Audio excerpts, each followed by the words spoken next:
Hello दोस्तों, कैसे हैं आप सभी। आज थोड़ा लेट हो गया वीडियो, उसके लिए माफ़ी चाहता हूँ मैं आपसे। कुछ मैं बात आपसे बोलना चाहता हूँ। जैसे कुछ स्टूडेंट्स का अच्छा लगा, मुझे फीडबैक आया। आपको रीजनिंग में थोड़ी आवाज़ की प्रॉब्लम थी। तो अभी देखो क्या है कि हम तीनों टीचर्स, जैसे कि जो आपको जीके पढ़ाते हैं अजय दांगी जी, वो इंदौर से वीडियो सेंड करते हैं। इंदौर में है वो अभी। इंदौर यहाँ से शिवपुरी से 350-400 किलोमीटर दूर है, वो वहाँ पर है इंदौर में। और जो प्रशांत सर हैं वो यहाँ से, जो मेरी सिटी है, यहाँ से 50 किलोमीटर के फासले पर रहते हैं। तो अभी लॉकडाउन के चलते किसी भी इलेक्ट्रॉनिक आइटम को हम परचेज नहीं कर सकते, इसलिए थोड़ी प्रॉब्लम है। तो कोशिश फिर भी करते हैं कि अच्छे से कंटेंट मिल जाए। इस वजह से थोड़ा पेशेंस रखिए और मैनेज करने की कोशिश कीजिए, या फिर आप ईयरफोन लगा के वीडियो को देख सकते हैं आराम से। हमारी तरफ से पूरी कोशिश रहती है कि आपको अच्छा कंटेंट मिले। अब देखिए, मतलब अभी समस्या ऐसी है कि मुझे पलंग पर, जिस पर मैं सोता हूँ, उस पर मुझे बेड बोर्ड लगा के पढ़ाना पड़ रहा है स्पेस के अभाव में। तो इसलिए सपोर्ट कीजिए, और कोई भी भूल चूक हो तो उसके लिए माफ़ कीजिएगा। स्टार्ट करते हैं। ये प्रीपोजिशन, फिक्स्ड प्रीपोजिशन का दूसरा पार्ट है। अगर आपने पहला पार्ट नहीं देखा तो मैं डिस्क्रिप्शन में लिंक दे दूंगा, और हमारे टेलीग्राम से भी जुड़ जाइए, और चैनल को शेयर कीजिए, सब्सक्राइब कीजिए और लाइक कीजिए। अब जैसे पहला जो मैंने लिखा हुआ है शब्द, वो है अक्यूज। अक्यूज। और जो दूसरा लिखा हुआ है वो है कॉन्विक्ट। इन दोनों का मतलब क्या होता है? आरोप लगाना, लेकिन थोड़ा सा डिफरेंस रहता है। दोनों का मतलब तो क्या होता है? आरोप लगाना। जैसे कि अक्यूज, अक्यूज यानी होता है किसी पर आरोप लगाना, किसी भी चीज का हो सकता है। जैसे अभद्र व्यवहार का आरोप लगा देना, ठीक है, स्टीलिंग का आरोप लगा देना, ठीक है, गुस्ताखी का आरोप लगा देना, ठीक है। कॉन्विक्ट यानी क्या होता है? दोषी ठहराना, मतलब दोषी होने का आरोप लगा देना, दोषी ठहराना होता है एक प्रकार से, ठीक है। जैसे कि अगर किसी ने आपसे अभद्र व्यवहार किया तो आप कॉन्विक्ट करार नहीं दे सकते हो उसको। हाँ, किसी ने अगर मर्डर किया है तो आप उसको कॉन्विक्ट कर सकते हो, किसी ने चोरी की है तो आप उसको कॉन्विक्ट कर सकते हो, ठीक है। लेकिन अभद्र व्यवहार के लिए हम कॉन्विक्ट नहीं, हम अक्यूज करेंगे किसी चीज को, ठीक है। लापरवाही के लिए हम कॉन्विक्ट करार नहीं दे सकते, अक्यूज कर सकते हैं, ठीक है। तो अक्यूज के साथ और कॉन्विक्ट के साथ हम किस प्रीपोजिशन का प्रयोग करते हैं? ऑफ का प्रयोग करते हैं, ठीक है। जैसे कि मैंने यहाँ पर मैं बोलता हूँ, आप लिखिए, शायद स्पेस नहीं हो पाएगा। जैसे कि ही अक्यूज्ड मी ऑफ डिसरिस्पेक्टिंग, या डिसरिस्पेक्टिंग को छोड़कर क्रिटिसाइजिंग, क्रिटिसाइजिंग है। उसने मुझ पर आरोप लगाया कि मैं उसकी क्या करता हूँ? निंदा करता हूँ। ऐसा उसने मुझ पर क्या लगाया? आरोप लगाया। तो he accused me of criticising him. आ गया समझ में? कॉन्विक्ट, कॉन्विक्ट किसी अगर कोई क्राइम किया है, कोई क्रिमिनल कॉन्विक्ट है, तो उसके लिए हम किसका प्रयोग करते हैं? ऑफ का और कॉन्विक्ट का। जैसे कि जैसे the police convicted, convicted Rahul of murder, ठीक है। कॉन्विक्ट किया, मर्डर का क्या लगाया? उस पर आरोप लगाया, ठीक है। तो ये दोनों आप कंफ्यूज मत होना। देखिए, ये अक्यूज के साथ है, मैंने इसलिए यहाँ पर इसका एग्जांपल लिखा है। ये कॉन्विक्ट का है यहाँ पर। अब ये है हमारा अफ्रेड। अफ्रेड का शायद मैंने लास्ट चैप्टर में भी बताया था। इसके साथ हम ऑफ का प्रयोग करते हैं अफ्रेड के साथ, यानी कि होता है डरना। फियर, फियर का मतलब भी क्या होता है? डरना। फियर जब नाउन होता है, जैसे फियर दो चीज होती है, एक तो होती है वर्ब और एक होता है नाउन। जब हम नाउन के रूप में फियर का प्रयोग करेंगे तो हम इसके साथ किसका प्रयोग करेंगे? ऑफ का। जैसे कि आई हैव अ ग्रेट फियर, आप आ लगा भी सकते हो, नहीं भी लगा सकते। ग्रेट फियर ऑफ बीगर्स, मुझे भालुओं से बहुत अधिक डर लगता है। I have a great fear of bears, ठीक है, मुझे भालुओं से बहुत ज्यादा भय लगता है। नेक्स्ट देखना, फियर टू डू समथिंग या फियर डूइंग समथिंग। जैसे कि ये वर्ब के रूप में, जब हम वर्ब के रूप में प्रयोग करते हैं तब हम इसमें ऐसे लिखेंगे, I fear living alone, alone. देखिए आप, ये सब्जेक्ट है, ये मैंने वर्ब के रूप में फेयर लिख दिया, उसके बाद क्या लगाया मैंने, आईएनजी लगाया। ये लिव की थर्ड फॉर्म और फोर्थ फॉर्म क्या होती है, लिविंग होती है। ये मैं इसको ऐसे भी लिख सकता हूँ, I fear to be alone, I fear to be alone. आप इसको ऐसे भी लिख सकते हैं, लिख लीजिए आप एग्जाम्पल लिख लीजिए या दूसरा एग्जाम्पल लिख लीजिए, I fear to stay at home alone. लिखिए, I fear to stay at home alone. Okay, next देखना, अग्री। अग्री यानी क्या होता है, सहमत होना। किससे, किसी व्यक्ति से सहमत होना। सॉरी, काफी गर्मी लग रही है यहाँ पर, और फैन मैं चालू नहीं कर सकता, क्योंकि अगर मैं फैन चालू करूंगा तो फिर आवाज डिस्टर्बिंग होगी। तो आपके लिए बहुत मेहनत करते हैं हम लोग, तो आप भी सपोर्ट कीजिए, आप फीडबैक जरूर दिया कीजिए। तो अग्री की बात करते हैं। अग्री का मतलब क्या होता है, सहमत होना। तो देखो, अग्री विद, ध्यान से देखना, agree with, agree with, with preposition हम किस किस के साथ में लगा सकते हैं, किसी व्यक्ति के साथ सहमत होने के लिए, किसी व्यक्ति के ओपिनियन के साथ। ओपिनियन है क्या होता है, सुझाव। ओपिनियन है, सॉरी आइडिया। ओपिनियन है क्या होता है, सुझाव नहीं होता, आइडिया के साथ सहमत होने के लिए, या किसी की पॉलिसी या नीति, किसी नीति से सहमत होने के लिए। जैसे कि नॉर्मल क्वेश्चन आता है, मैं तुमसे सहमत हूं, आई अग्रीड विद यू। मैं तुम्हारे ओपिनियन से सहमत हूं, आई अग्रीड विद योर ओपिनियन। ठीक है, या मैं एलआईसी पॉलिसी से सहमत हूं, तो आई अग्रीड विद एलआईसी पॉलिसी। ठीक है, तो तीनों आप इसको लिख लेना, आई agree with you, I agree with your opinion, I agree with LIC policy. Okay, next देखना, अग्री टू अ प्रपोजल या सजेशन।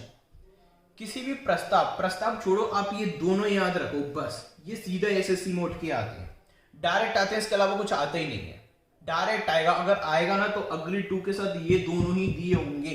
ठीक है, एक और चीज होती है डिमांड, डिमांड भी लिख देता हूं मैं। इन तीन के अलावा कोई सा दूसरा चौथा आ ही नहीं सकता। ठीक है, तो हम टू का प्रयोग कब करेंगे, जब इसके साथ में प्रपोजल यानी प्रस्ताव, सजेशन यानी सुझाव, डिमांड यानी मांग ये दिया होगा, तभी हम किसका प्रयोग करेंगे, हम टू का। जैसे कि I agreed to your proposal, या I agreed to this suggestion, या I agreed to the demand of the poor. तीनों एग्जाम्पल आप आराम से लिख लीजिए, अगर स्पीड बढ़ जाती है तो आप उसको स्लो भी कर सकते हो। ठीक है, नेक्स्ट देखना, एंग्री। ये बहुत इंपॉर्टेंट है, आपको लग रहा होगा देखने में कि बन जाएगा जब ये आता है ना। अच्छा, एक और चीज छूट गई, टू पर पहुंच गया मैं। हाँ, एक और है अग्री अबाउट और ऑन। ठीक है, जैसे कि मैं बोलूं कि मैं तुमसे इस मामले पर या इस बातचीत पर सहमत हूं, मैं आपसे इस बातचीत पर सहमत हूं। लिखना इसको, I agree with you about या at this matter, on this matter. I agree with you about या ऑन दिस मैटर। आया समझ में? तो हम किसका प्रयोग करेंगे, अबाउट का या ऑन का हम प्रयोग करेंगे। ठीक है, किसी मैटर में या डिस्कशन पे समय, ये शब्द आप याद रखिए, मैटर और डिस्कशन। अगर मैटर या डिस्कशन लिखा है तो आप अबाउट या ऑन में से प्रयोग करोगे, और अगर अबाउट और ऑन भी दिया होता है अगर, तो आप केवल ऑन का प्रयोग करोगे, तब भी आप अबाउट का प्रयोग नहीं करोगे। ठीक है, अगला देखना, एंग्री। एंग्री यानी क्या होता है, गुस्सा होना। I am angry with my father, मैं अपने पिताजी से नाराज हूं। ठीक है, तो किसी व्यक्ति से आप अगर नाराज हैं तो आप किसका प्रयोग करेंगे, विद का प्रयोग करेंगे। लिखना example, I am angry with my father. देखो मेरे फादर है, वो कौन है, पर्सन है ना, व्यक्ति है। ठीक है, अच्छा मैं अगर टेबल से नाराज हूं तो मैं टेबल से नाराज हो सकता हूं क्या, बिल्कुल नहीं हो सकता। ठीक है, पर्सन से नाराज हुआ जाता है, निर्जीव चीजों से नाराज नहीं हुआ जाता। हाँ, ये हो सकता है कि मैं किसी मुद्दे पर अपने पिताजी से नाराज हूं, बिल्कुल सही है। तो जब भी ऐसी बात आती है तो हम किसका उपयोग करते हैं, एट और अबाउट का। देखो दोनों में याद रखना, अग्री अबाउट ऑन और एंग्री एट और अबाउट। ठीक है, तो अग्री के साथ ऑन आता है, एंग्री के साथ एट आएगा। जैसे लिखना एग्जांपल, लिखना, she is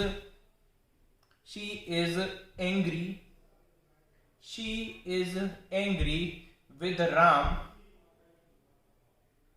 at this problem. ठीक है, she is angry with Ram at this problem या at this मैटर, मैटर यानी कि होता है मामला या मुद्दा, ठीक है। नेक्स्ट देखना एनक्शियस अबाउट और एनक्शियस फॉर, बहुत ज्यादा इंपॉर्टेंट है, कोई नहीं बताएगा आपको, बोल रहा हूं सब ये बोल देंगे, दोनों एक ही चीज है, प्रीपोजिशन से थोड़ा सा अंतर इसमें आ जाता है।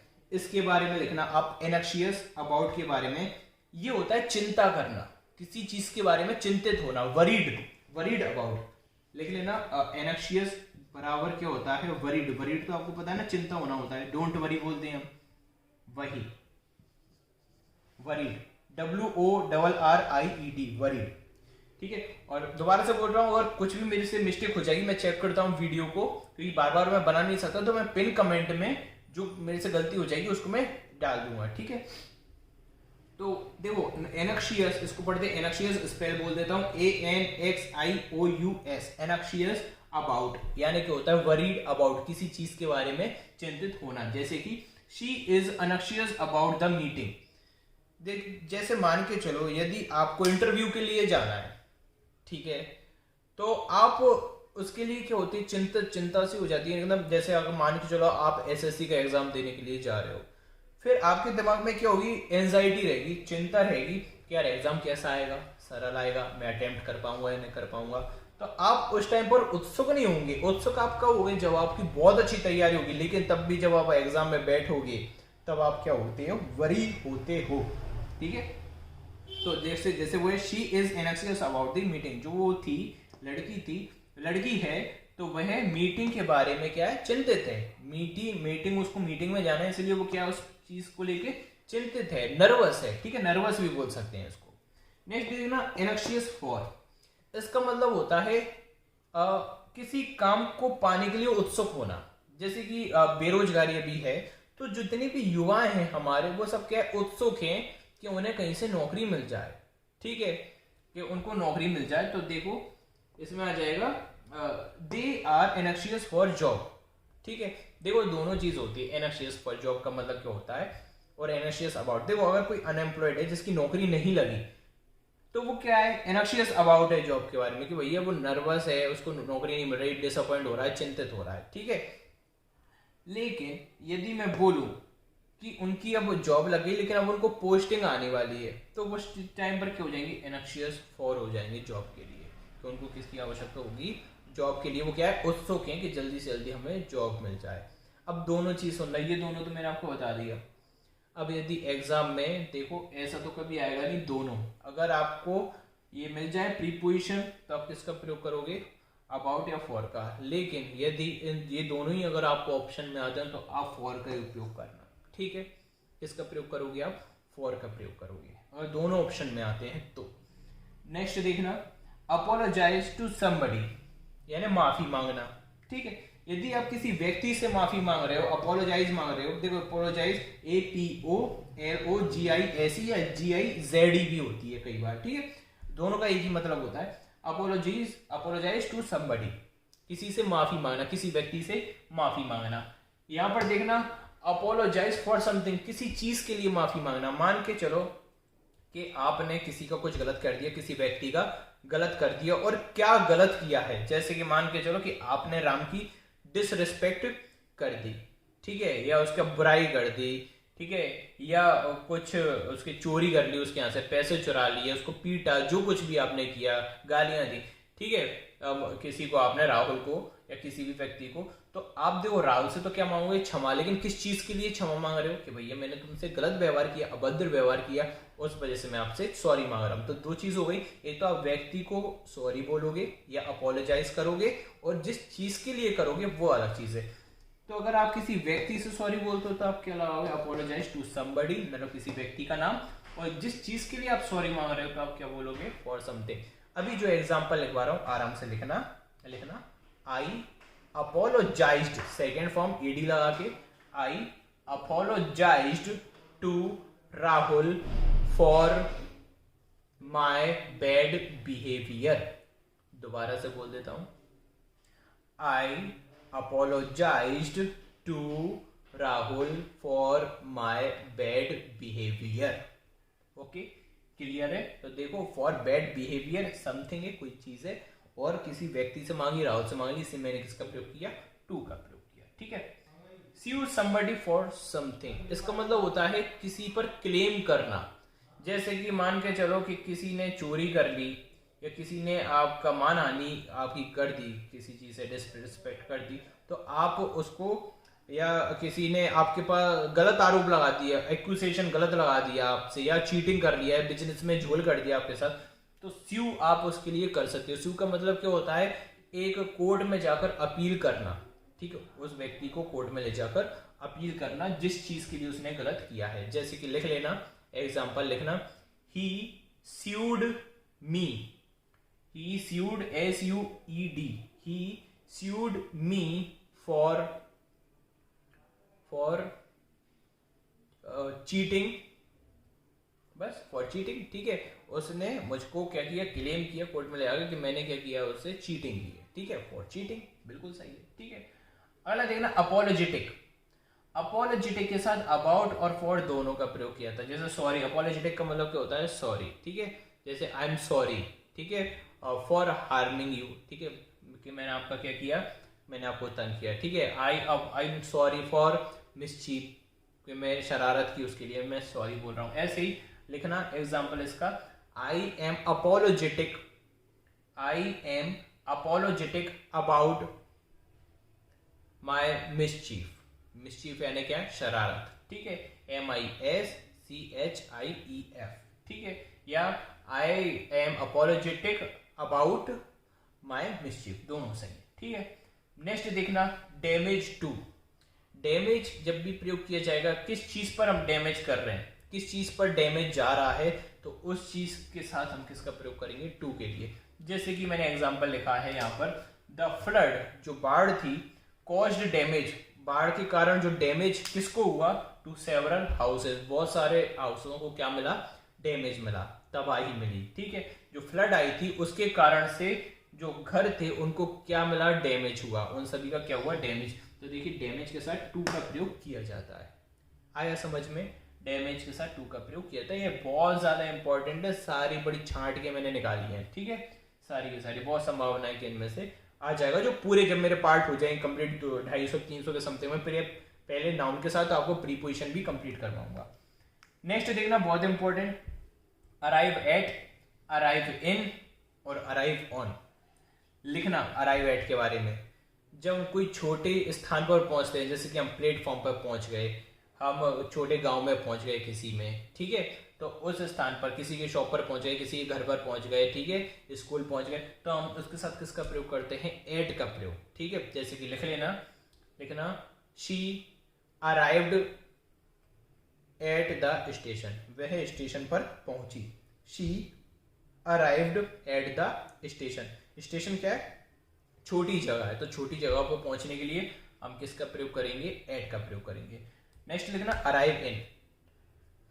लिखना बड़े स्थानों पर पहुंचने के लिए इन का प्रयोग किया जाता है, बड़े स्थानों पर पहुंचने के लिए इनका प्रयोग किया जाता है। जैसे देखो स्टेशन तो छोटा स्थान है, लेकिन अगर मैं बोलूं मुंबई, मुंबई तो बड़ा स्थान है, तो अगर यदि आप मुंबई में पहुंचोगे तो आप किसका प्रयोग करोगे, इनका प्रयोग करोगे। लेकिन यदि आप मुंबई स्टेशन पर पहुंचोगे तो आप किसका प्रयोग करोगे, एट का प्रयोग करोगे, ठीक है। तो जैसे लिख लेना शी अराइव्ड इन बॉम्बे या मुंबई। अभी मुंबई मत पहुंचाइए, लॉकडाउन लगा हुआ है, ठीक है, आप हमारा सही है, हमारा शहर लिख लेना, वी अराइव्ड इन शिवपुरी, ठीक है। नेक्स्ट देखना अराइव ऑन, केवल एक ही टर्म में अराइव ऑन लगाने का, जब ट्रेन प्लेटफॉर्म पर पहुंचती है। आपने भी सुना होगा announcement, the intercity express will shortly arrive on platform number 3। सुना होगा अनाउंसमेंट आपने रेलवे स्टेशन पर। ये केवल तभी प्रयोग करना जब ट्रेन पहुंच रही हो किस पर, प्लेटफॉर्म पर। तो लिख लेना may I have your, sorry ऐसे बोलते हैं ना उसमें, may I have your attention please, ठीक है। तो आप लिखिए, लिखना the Taj Express will shortly, SHORTLY, shortly arrive on platform number 1, ठीक है। नेक्स्ट देखना बैड एट, यह ना होता है निर्गुण होना, बुरा होना किसी काम में। देखो एक होता है गुणी होना किसी काम को करने के लिए, जैसे मैं बोलूं आई एम गुड एट इंग्लिश, मतलब कि मैं क्या हूं, इंग्लिश में निपुण हूं।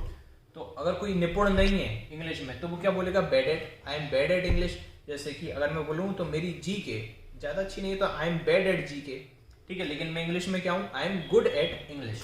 तो बैड एट यानी कि होता है अकुशल होना और गुड एट यानी कि होता है कुशल होना। तो इन दोनों के साथ एट का प्रयोग किया जाता है। याद रखना जो एमपी बोर्ड जो है, जो 12th का एग्जाम होता है उसमें गुड इन बोल देते हैं वो लोग, उनकी गाइड्स भी आती हैं, सीरीज में आती हैं, उसमें गुड इन का प्रयोग। इवन मेरा एक भाई है वो 12th में था इस बार, उसने जो टॉपर्स की कॉपी मुझे दिखाई, टॉपर की कॉपी में आया हुआ था तब भी गुड इन को उन्होंने सही लगाया हुआ था, लेकिन ये गलत है कंपेटिटिव एग्जाम के हिसाब से, तो गुड एट आता है इसके साथ में, ठीक है। और बैड एट यानी अकुशल होना।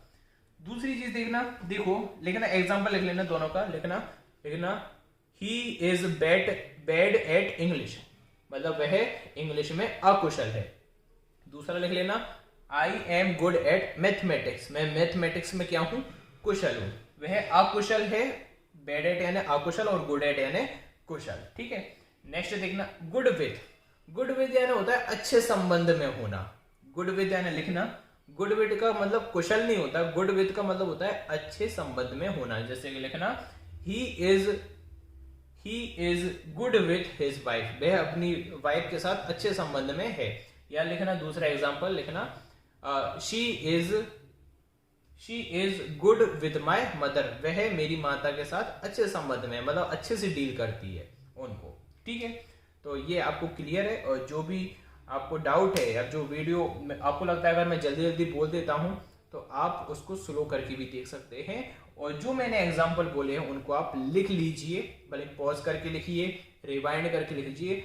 ये बहुत ज्यादा इंपॉर्टेंट है। फिक्स्ड प्रीपोजिशन की मैं पूरी सीरीज लाया हूँ, पूरे करवाऊंगा, और जितने एसएससी स्टेनोग्राफर में पूछ गए और जितनी मैं इंग्लिश पढ़ाऊंगा आपको, तो आपका मैं मेंस का तो नहीं बोलूंगा, एसएससी सीजीएल का मेंस का, लेकिन प्री के लिए काफी हो जाएगा यूट्यूब पर, और मेंस के लिए तो आपको ऑफलाइन क्लास लेनी ही पड़ेगी।